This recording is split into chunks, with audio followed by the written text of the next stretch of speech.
आप सुन रहे हैं हिंदी साहित्य की सर्वश्रेष्ठ कहानियाँ। आइए सुनते हैं किशोरी लाल गोस्वामी द्वारा लिखा हुआ ऐतिहासिक उपन्यास श्री हीराबाई व बेहयाई का बोरका।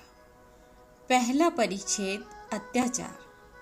सर्पः क्रूरः खलः क्रूरः सर्पात् क्रूरतः खलः मंत्रोषधिवशः सर्पः खलः केन निर्वायते।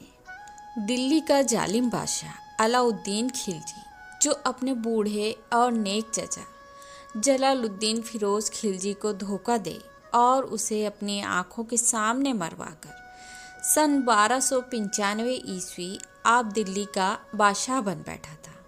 बहुत ही संग दिल, खुदगर्ज, अय्यास, नफस परस्त और जालिम था। उसने तख्त पर बैठते ही जलालुद्दीन के 2 नौजवान लड़कों को कत्ल कर डाला और गुजरात पर चढ़ाई करके उसे फतह कर दिल्ली में मिला लिया था। इसके बाद सन 1297 ईस्वी जब फौज से लूट का माल उसने मांगा तो फौज ने बलवा किया, जिससे जलकर उस मलकुल मौत अलाउद्दीन ने सबों को, मैं उनके लड़के बाले और औरतों के कटवा डाला था। फिर अलाउद्दीन ने सन 1300 ईस्वी साल भर के मुहासरे में रणथंबोर का किला जीता। उसके बागी मीर मोहम्मद शाह को शरण देने वाला वीर केसरी हमीर वीर गति को पहुंचा और सारा रनिवास इज्जत आबरू बचाने के लिए आग में जल मरा था। इसके बाद सन 1330 ईस्वी अलाउद्दीन ने पद्मिनी रानी के पाने के लिए 3 बरस तक खूब गहरी लड़ाई लड़कर चित्तौड़ का प्रसिद्ध किला जीता था। राणा रतन सेन मारा गया।